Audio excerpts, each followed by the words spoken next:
Welcome.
All right, the countdown is down. We're done.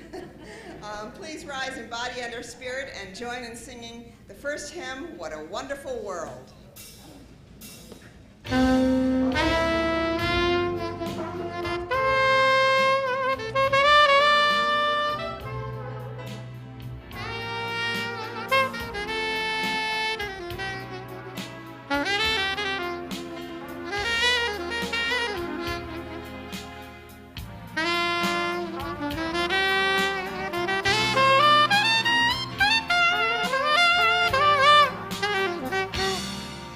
I see trees of green, red roses too. I see them bloom for me and you. And I think to myself, what a wonderful world.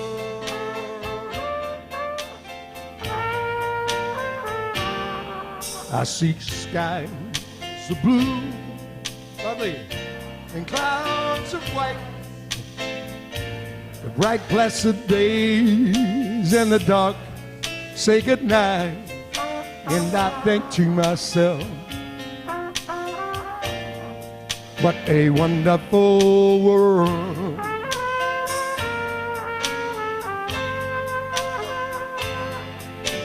The colors of the rainbow, so pretty in the sky, also on the faces of the people passing by. I see friends shaking hands, saying how do you do. They're really saying I love you. I hear babies cry, I watch them grow. They'll learn much more than I'll ever know. And I think to myself, what a wonderful world. Yeah, yeah, yeah.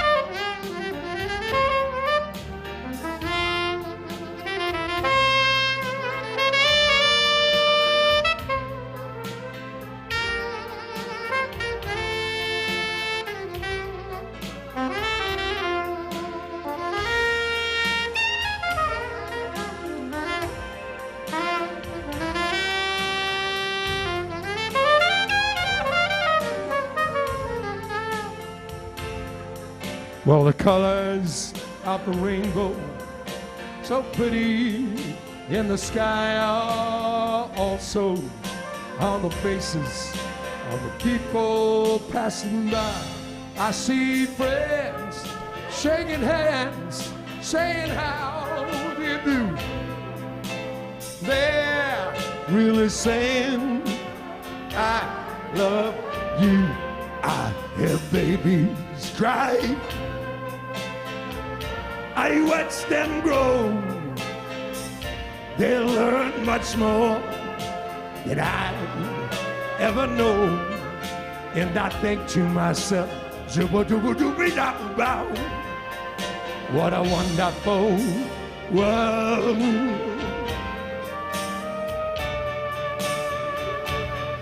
Yes, I think to myself,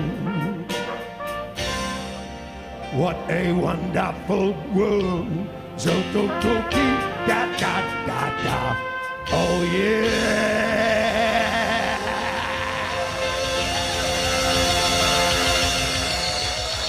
Joe Bruno on trumpet there also. Keep it going, Joe Bruno. Wasn't that fun? Today we get to sing along with the band. And I want to thank Paul Duffy and Joe Bruno on trumpet. The great Joe Bruno. Yeah. What a special treat. And the musicians have been very accommodating today. We have kind of a full schedule, so Paul said, I'll do it, and Christine brought her father-in-law along, and yeah. So we've got the Bruno, half the Bruno clan is here, famous Sarasota musicians, so great. Welcome to all of you here, out there, and those viewing online. We're so glad you're here. I'm Mary Lou Casadevall-Keller, Vice President of our Board of Trustees here at the Unitarian Universalists of Sarasota. I'm also part of the worship team, which brings a variety of guest musicians and speakers to our pulpit when our settled minister, Reverend Jay Wolin, is out. Jay is on study leave and will be back in our pulpit in August. Dr. Bud Friend Jones, a longtime friend of the congregation, is filling in for us this week. And we have a special treat for you all. To our visitors, so we're so happy you're here. We're looking forward to getting to know you better during our refreshments and conversation hour after our service out in the courtyard. Please feel free to stay and join us.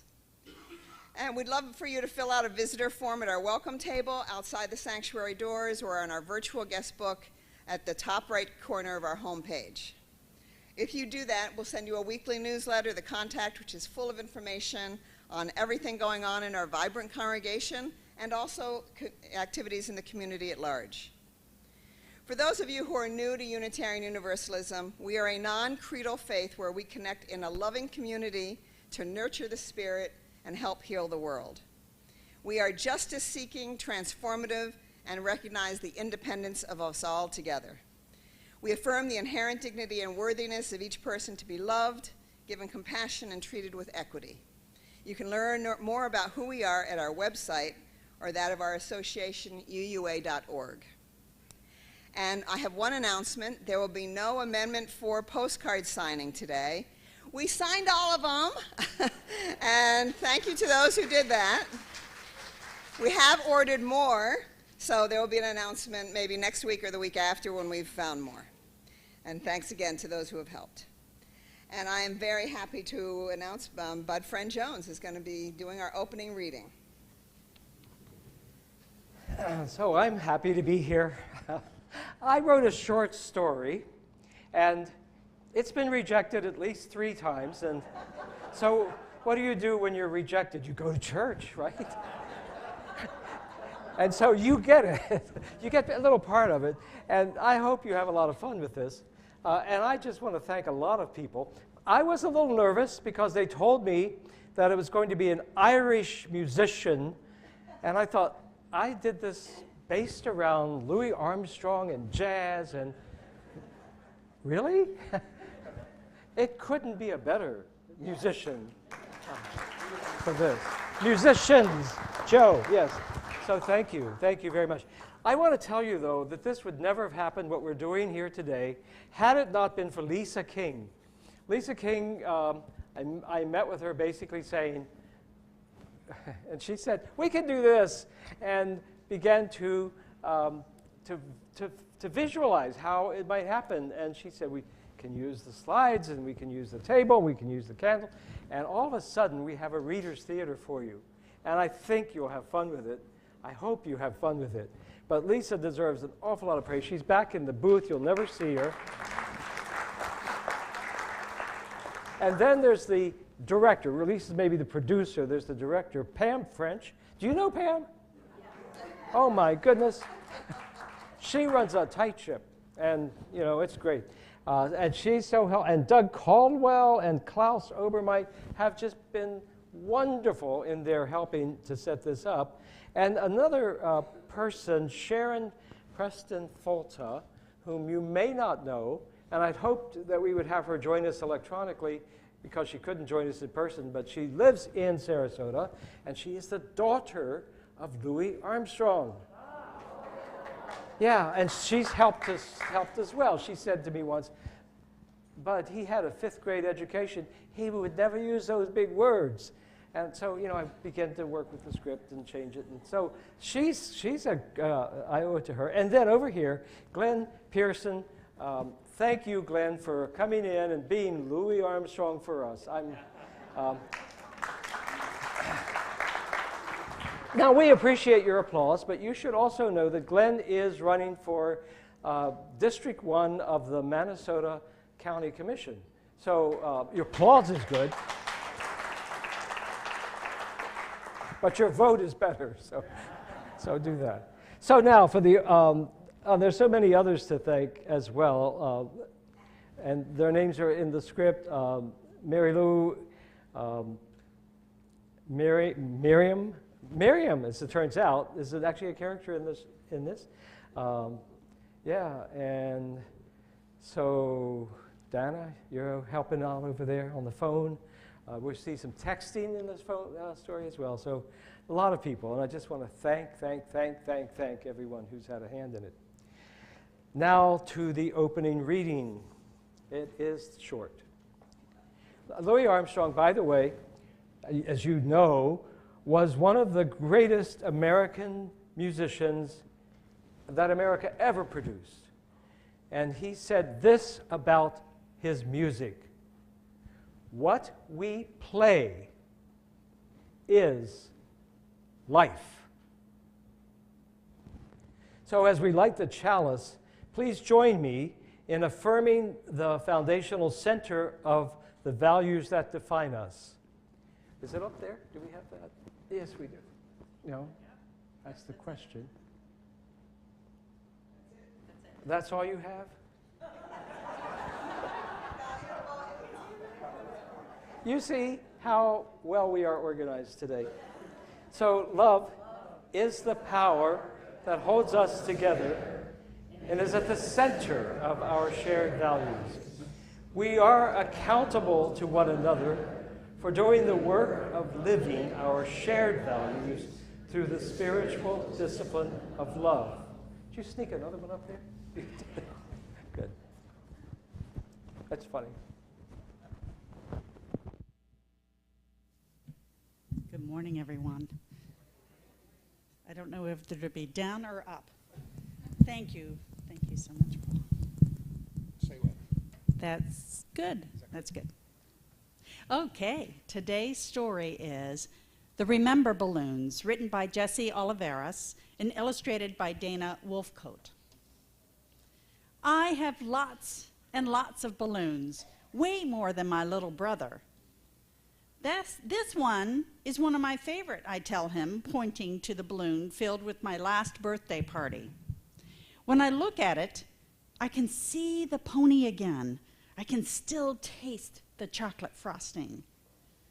Mom and Dad have more balloons than I do. And Grandpa has lived so long, he has many more balloons than all of us together. And the stories he has inside those balloons, well, they're better than ponies and chocolate frosting. What's in your yellow balloon? I asked him. Well, Grandpa's eyes light up.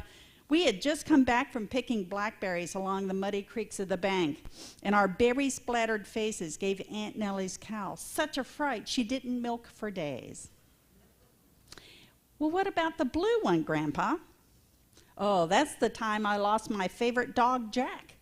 Grandpa chuckles. I found him chasing butterflies next to the schoolhouse. Only Jack could get me to go to school on a Saturday. And that one, I pointed to a purple balloon above his head. Grandpa looks up and smiles, his face alive with remembering. Well, that's the day I married your grandma in the church on Cedar Lane. We danced that night under the stars, and oh, how I loved her. I don't have to ask him about the silver balloon, because I have one too.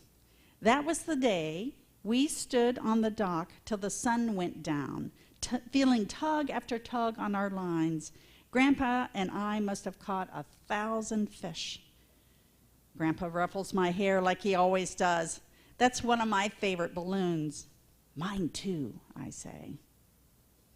But Grandpa's been having problems with his balloons lately. One will get caught in a tree, and he'll tell me the same story over and over. Let me tell you about the Christmas I went to Aunt Nellie's farm, Grandpa says, even though he just finished telling me about it. Other times, a balloon will float out of his hand, and he won't even know it. It's okay, Grandpa, I yell as I ran after it. Every time, I almost reach it, but it always slips away. Oh, something's wrong with Grandpa, I tell my parents. He can't hold on to his balloons anymore. Mom looks at me with sad eyes. That happens sometimes when people grow older. Balloons start floating away faster and faster. Running down streets and uphill, I watch the balloons grow smaller and smaller. He finally loses the silver one. I watch it float away until I can't see it anymore. Why did you let it go? I yell. That was our balloon. I sit on the sidewalk and cry. I feel Grandpa pat me on my back, but he doesn't ruffle my hair like he always did. Why are you crying, child? There's nothing to cry about. One day, I go to see him, and all his balloons are gone. Grandpa? I say, but he doesn't even look at me. It'll be okay, Dad says. Look up. I have new balloons now. The yellow one filled with blackberries and a cow, a blue one filled with Grandpa and his favorite dog, a purple one filled with a wedding day. See, Mom says, now they're yours to share. So I climb into Grandpa's lap and I begin telling him about my new balloons. So that's the end. Or is it? Because each time we share a memory with someone, we create a new memory for that person. And they can then share that memory too, which keeps parts of us alive for generations to come. We can share by telling a story, writing it down in a book, painting a picture, or singing a song. But as we get older, our memories start to float. And perhaps they float to that place our spirit goes when our bodies are no longer alive. And perhaps we make new memories there. No one knows for sure, and that's okay, because we are curious by nature, and eventually we will all know the answer. So now let me invite any children and youth to join me in the West Wing as we explore the world of camping. Thank you.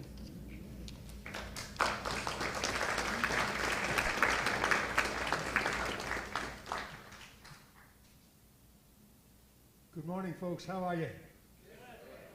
I have to do a shout out, as usual, to my friend and mentor, Bill Delgarno, and for Wilda, his longtime partner, and Norma also. But Bill has always, I've always marveled at his mental acuity and his, physical agility. And Bill is one of those kind of people who will teach you all you know, but he won't teach you all he knows. And he told me, laddie, my philosophy in business deals was always, I split everything down the middle, 70-30. There's a great story I heard about Louis Armstrong when he just completed the movie Hello, Dolly with Barbra Streisand, and he was out on tour. It's just a testament to how jazz musicians are. They play one night, everything is like improvised, and there's people in the audience shouting, "Hello, Dolly," and he looks around the rest of the guys in the band, he says, "Who's Dolly?" I believe he had to go to the local music store to get the music for Hello, Dolly to remind him how to play it. Anyway, here's one of Louis' famous songs, When You're Smiling. Just talk among yourselves for a second till I get the technology working here.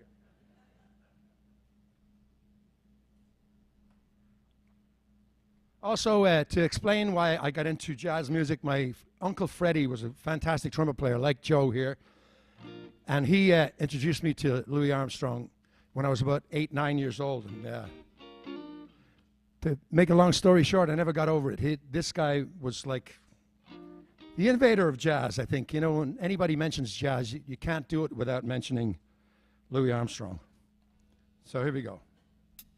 When you're smiling, when you're smiling, the whole world smiles with you. When you're laughing, the sun comes shining through. But when you're crying, you bring on the rain.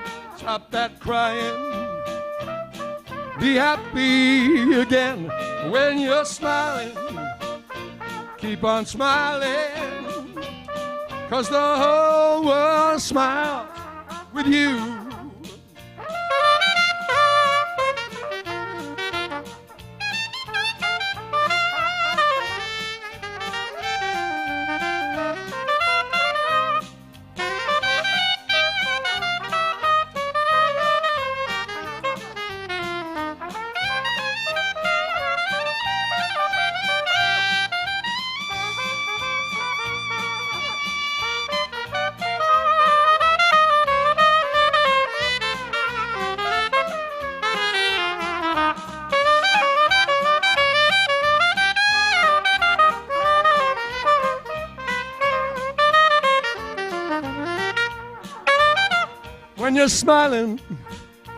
When you're smiling, the whole world smiles with you.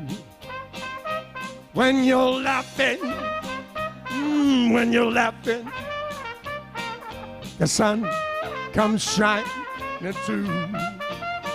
But when you're crying, you bring on the rain. Stop your crying, be happy again. When you're smiling, now keep on smiling, 'cause the whole world smiles with you. Oh yeah, 'cause the whole world smiles with you.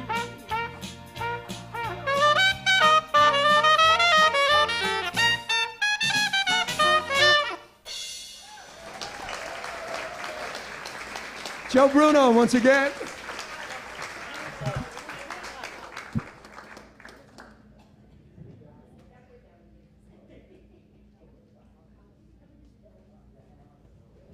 Well, wasn't that fun?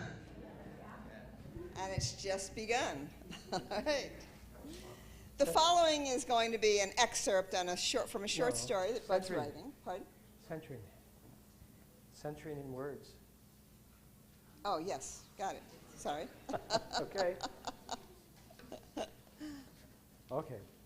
Centering is our spiritual discipline, as you can see. Right? I have some words here from Louis himself. Louis wrote these words. He wrote it to some young people. Young people in Sarasota has a different meaning. So, some of you young folks been saying to me, "Hey, Pops, what you mean? What a wonderful world.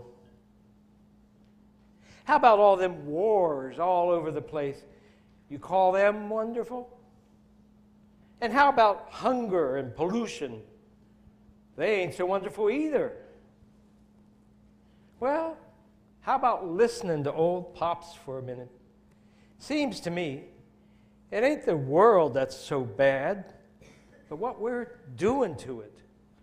And all I'm saying is, see, what a wonderful world it would be if only you would give it a chance. Love, baby, love. That's the secret, yeah.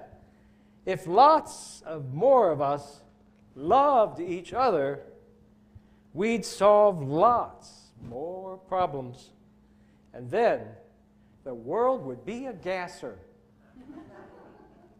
After a few minutes of silence and centering, and considering these words, we will sing Spirit of Life while seated.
it's not a play.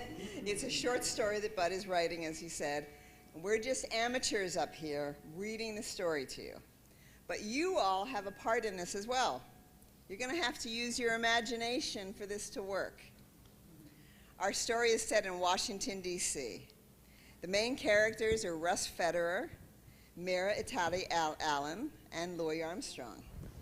A mutual friend, Bill Sweeney, is calling Russ from their hometown in Paoli, Indiana. He wants to arrange for Mira and Russ to meet.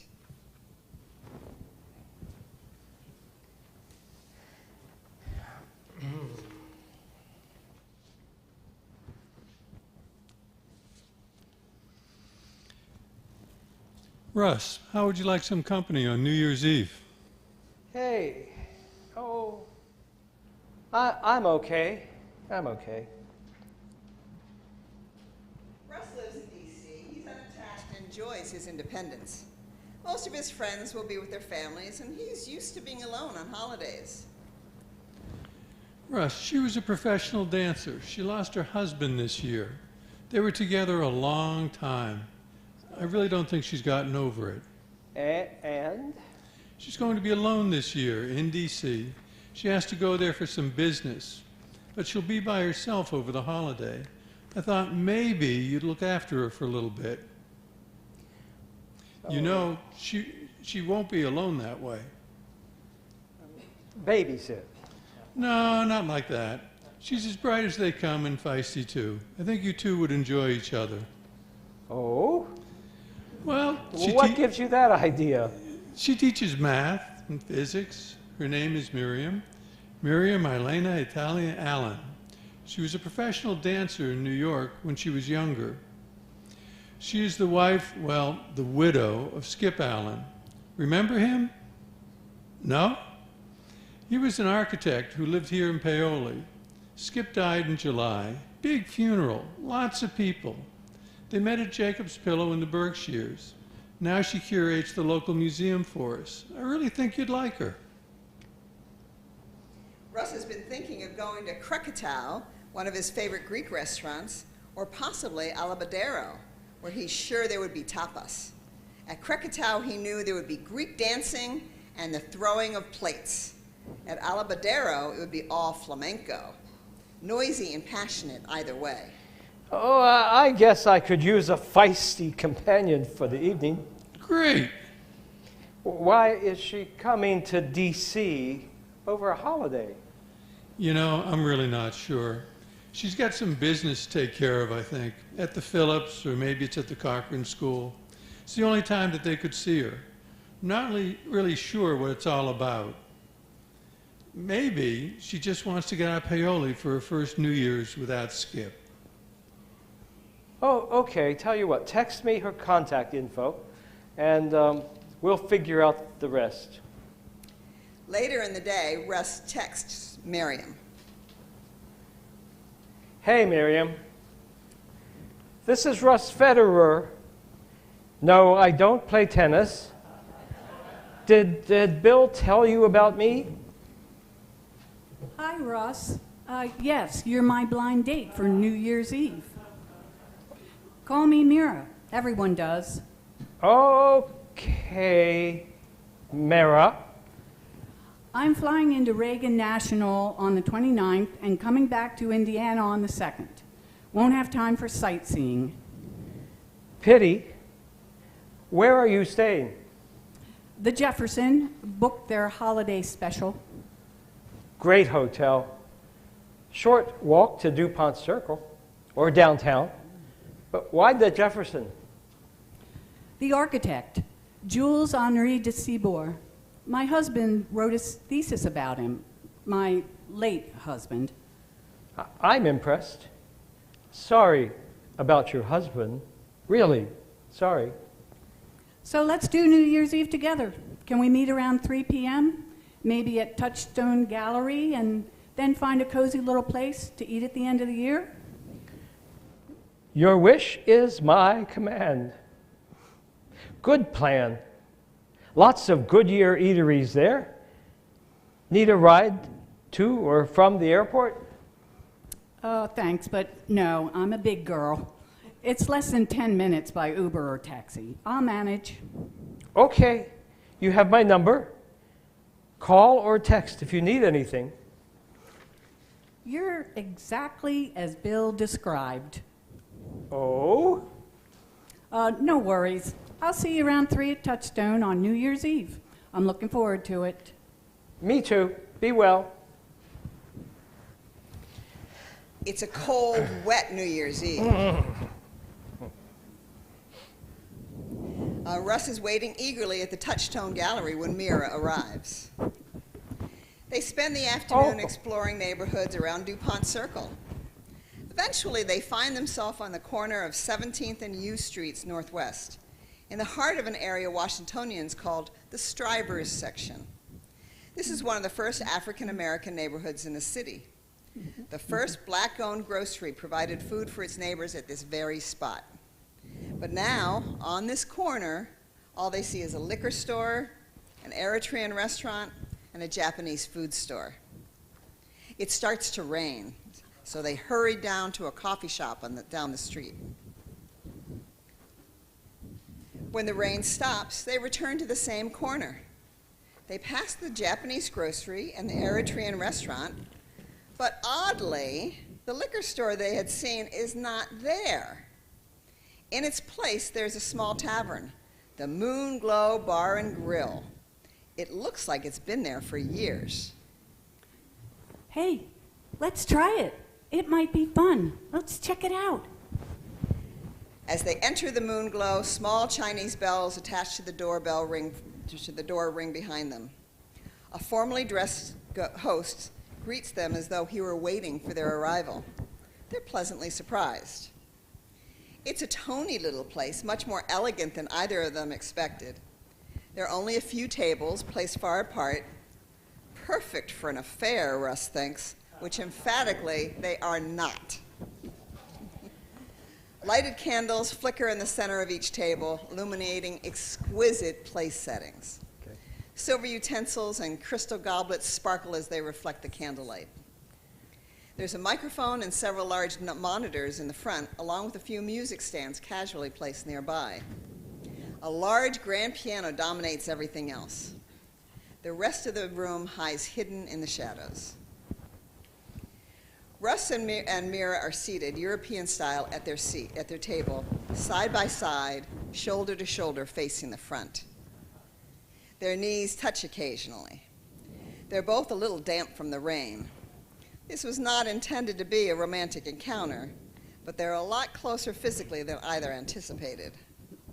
Neither of them knows what to expect next. Russ reminds himself that Mira is a grieving widow. After the meal, servers fan out into the room bearing glasses of Moet and Chandon, Imperial Brut, champagne. A gentleman approaches the microphone. He looks a lot like Louis Armstrong. They look at his ebony skin, his close-cropped black hair, his big smile, and his flashing teeth. He's about Russ's height and maybe a little pudgy. He's impeccably dressed, an immaculate tuxedo, a white starched shirt, and a black bow tie. He sure looks to Russ like the real Louis Armstrong. He even holds a polished trumpet in his hand and a white flowing handkerchief.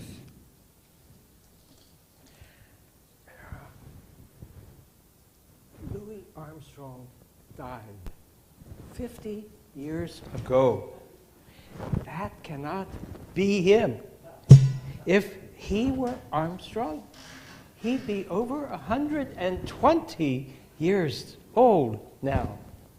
Louis Armstrong recorded music before I was born. He couldn't be doing gigs now, no. This man can't be over 50. Ladies and gentlemen, welcome everybody. I hope Gabriel likes my horn tonight. Hope you do too. My name is Louis Armstrong, and I'm going to be your host. We're about to swing and sway the old year out and dance the new year in. It may be raining outside, but in here, The music's gonna be hot. Grab your partner and let's dance our troubles away. But first, let me introduce my band. This cannot be happening. That's the original Hot Five.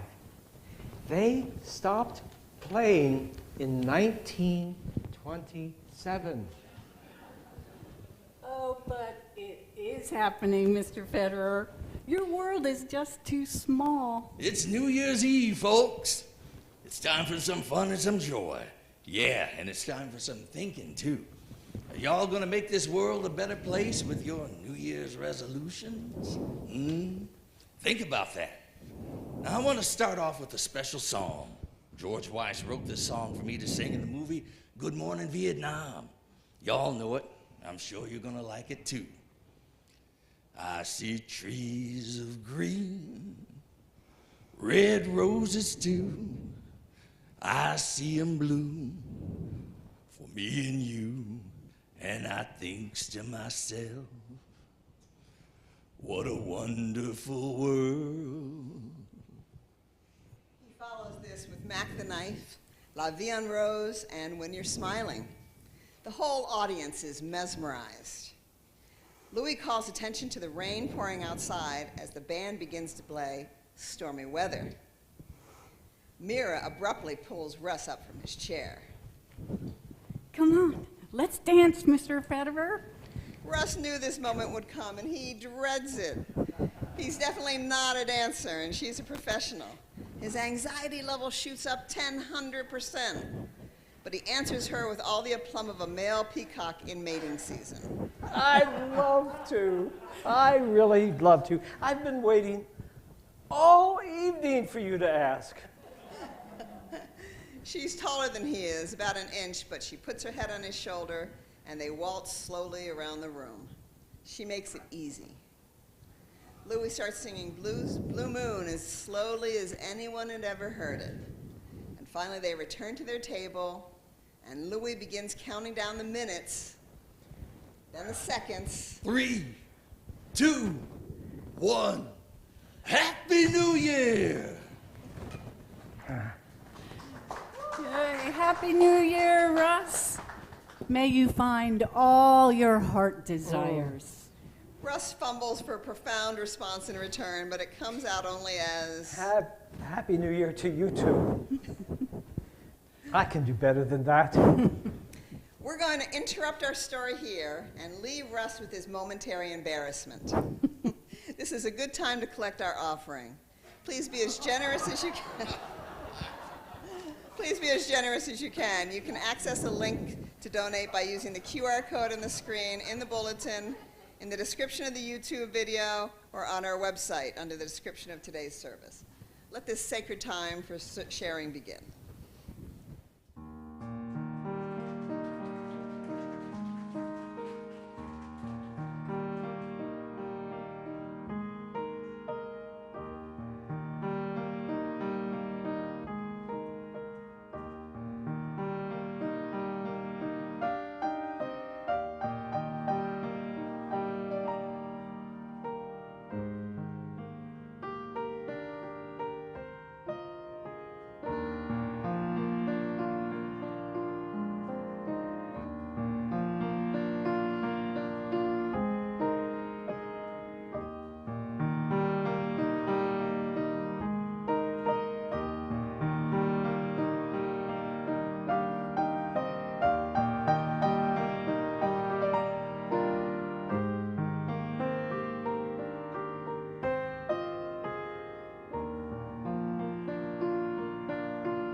back at the Moon Glow Bar and Grill.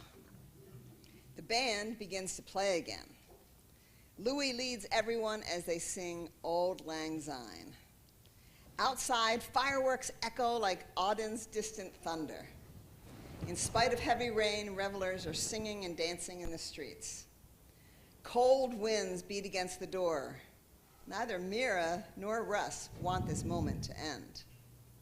The guests continue to sing, "For Auld Lang Syne, my dear, for Auld Lang Syne, we'll take a cup of kindness yet for Auld Lang Syne." Mira and Russ gather their things to go, but Louis is going from table to table talking with the guests, so they pretend to be busy while they await their turn. When he gets to their table, they thank and compliment him profusely and introduce themselves. Louis, this is an amazing night. Well, looking at your lady friend here, I sure do understand. You're a pretty little missy. Hey, Mr. Armstrong, listen. It's pouring rain outside. Why don't you let us give you a ride to wherever you're staying tonight? Well, first of all, call me Louis. Now, that's mighty kind of you, but I can't. The thing is, I can't leave this place.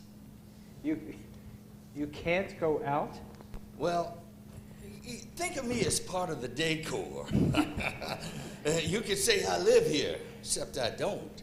I mean, as you know, I passed away in 1971. It's complicated. This place is okay, but it ain't Steamer Sydney. You know what I mean? DuPont Circle ain't no Mississippi River either. I guess I'll take a rain check. Oh, Satchmo. Are you saying this is your afterlife? No, I ain't saying that. My husband just died a few months ago, and where is his afterlife? Well, this ain't my afterlife, and I ain't no ghost. I can't say where he is. I ain't no holograph. I ain't no fairy tale made up by AI either. I ain't none of that. I'm just here for you and your friend. For some reason, you need me, and I don't live in your world no more, and yet here I am. Death is harder to understand than you think. So is life. You know, I had a beautiful life. I loved my horn, and my horn loved me. My life was always in my music. It still lives on. But this place, it ain't real. Yet you're both here. You're both with me, and we're talking, and you'll never forget this evening. Well, that's for sure, Louis. But I don't get it. What is this place? Who owns it? How did you get here? How did we get here? What's going on? Very good, yes, sir. Them's the right questions. We need Reverend Satchelmouth or Deacon Eatmore here, too. Mm-hmm. Louis wants to say more. Here. Hold on, let me sit down with you folks here. Thank you, Louis. Yes. Well, you know, this place is as real as DuPont Circle, but it ain't. I'm just a poor kid from the colored waifs home in New Orleans. I ain't got no college degree. I ain't got no high school diploma. I can't explain it either. I sing about saints marching in, but maybe my parade's gonna take a little longer than I expected. Maybe I gotta play some other gigs along the way, but when that roll is called up yonder, I wanna be there. I really do. All my boys is up there waiting on me. And when I get there, we're gonna swing all over heaven. But you know, you don't just walk through a door to get into heaven. Yes, by and by, on that judgment day, we'll meet our friends, our boys moved away. And all those fine musicians jumping on that cloud will be reunited by and by. Yeah, them's the saints marching in, you know. Wow. That was sweet, Louis. That was sweet. So you're telling us that you died, and yet you're here talking to us now. I mean, how can that be? I still don't get it. This is really different, Louis. As much as I love your music and as much as I'm growing to love you, shouldn't you be moving on? Well, yeah, I suppose so. But everything ain't quite like it seems. You know, a long time ago, I danced professionally with Martha Graham. She believed that our bodies are our instruments, our horns, Louis, but our art is outside of us. She said that there's a life force or an energy that comes through us when we dance. And because there will only be one of each of us in all time, our expression of that life force will be unique. I don't think it's a stretch to think that when we leave this body, we merge into that larger energy or life force. Or do you, Louis? Well, I don't know about that. But here's what I know. I went to bed in my Queens neighborhood on that hot July night in 1971. I was feeling real frisky after a long stay in the hospital. I wanted Lucille to join me in, the Vance. But she declined. Soon I was sleeping and snoring away.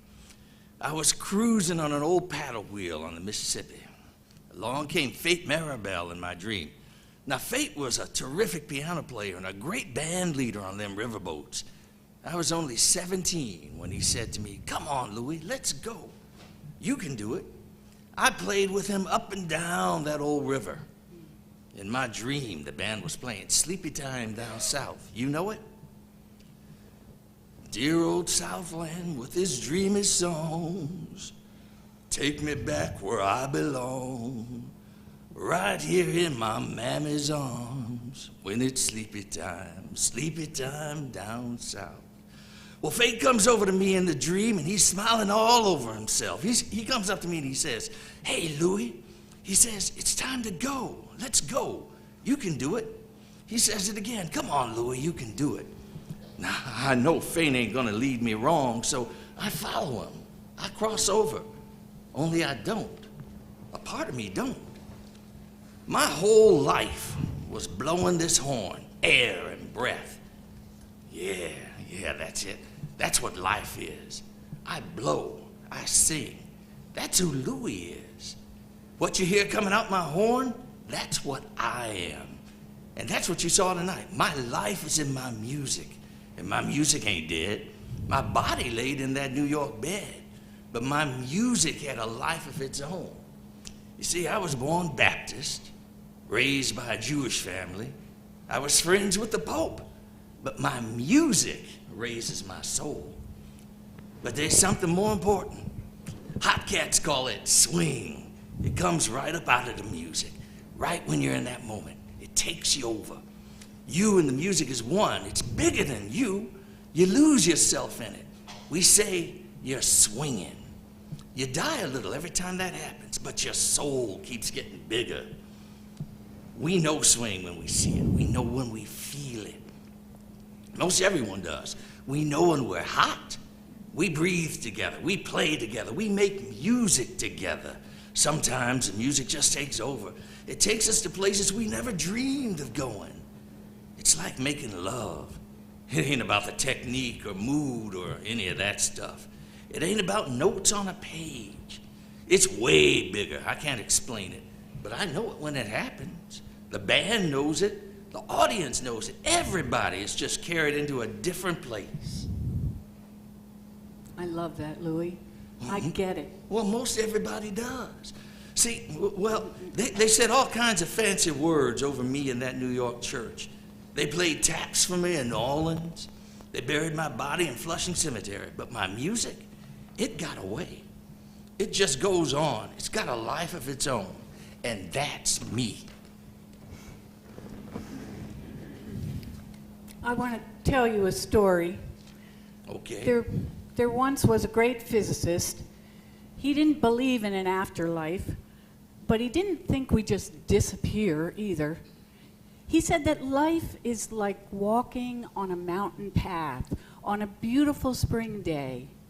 Along the path, you see flowers and rocks and trees, and in the distance, you see valleys and other mountain peaks. You're overcome with the beauty of it all. Mm-hmm. And then you stop and think, 100 years before, someone else walked on the same path, saw the same natural beauty, and experienced the same sense of wonder. Yes, sir, yes. 100 years from now, another person will have a similar experience.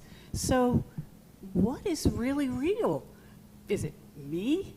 Am I only here for a little while, or is it this wonder I feel? What is really real? Well, I'd say your physicist is swinging on that trail.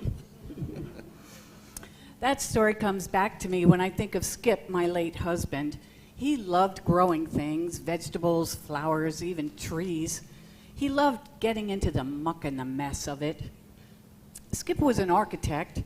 He built things. His buildings bring pleasure to the people who use them.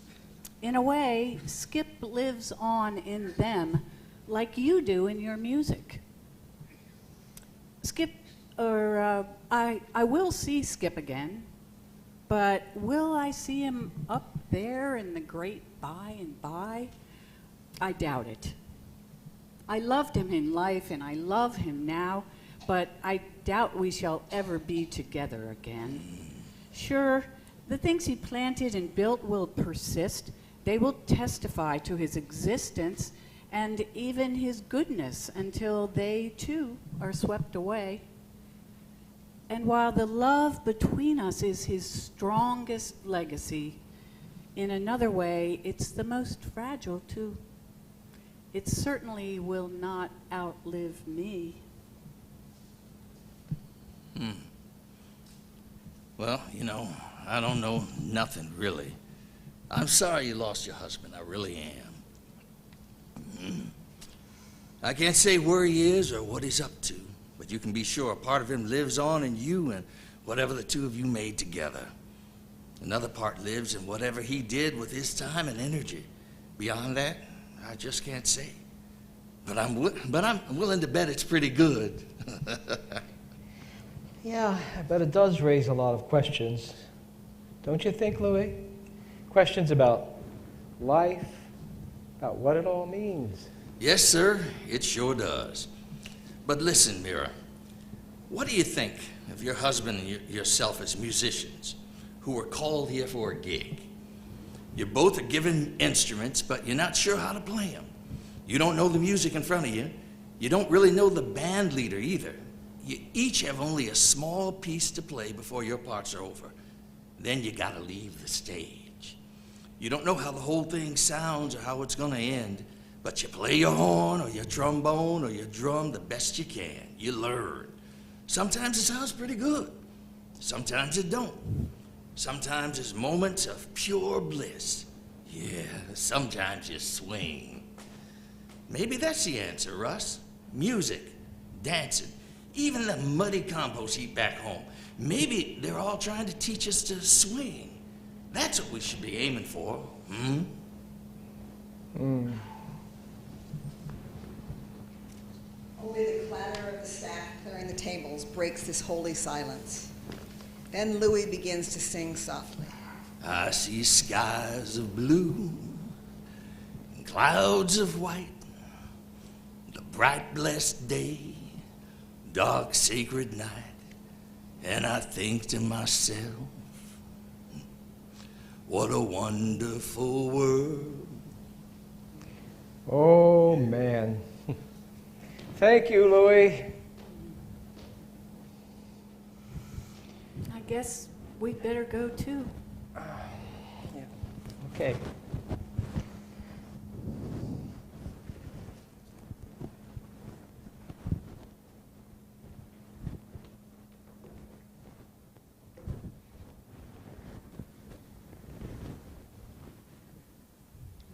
Once outside, they turn to look back.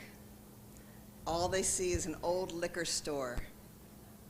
Closed, says a sign in the window. Well,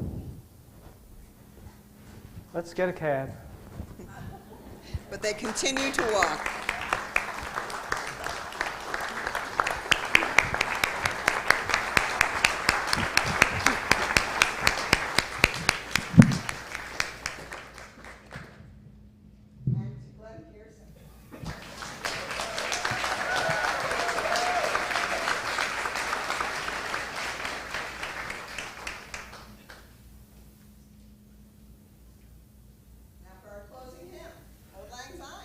Before we do this, folks, I'd love to share a couple of jazz stories with you. The first one, my favorite, is a jazz man never plays a tune the same way once.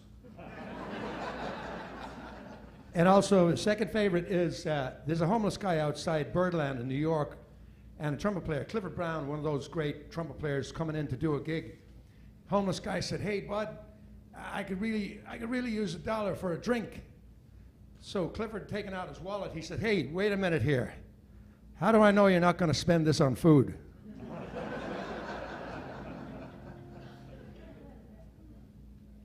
Join us, folks, with Auld Lang Syne.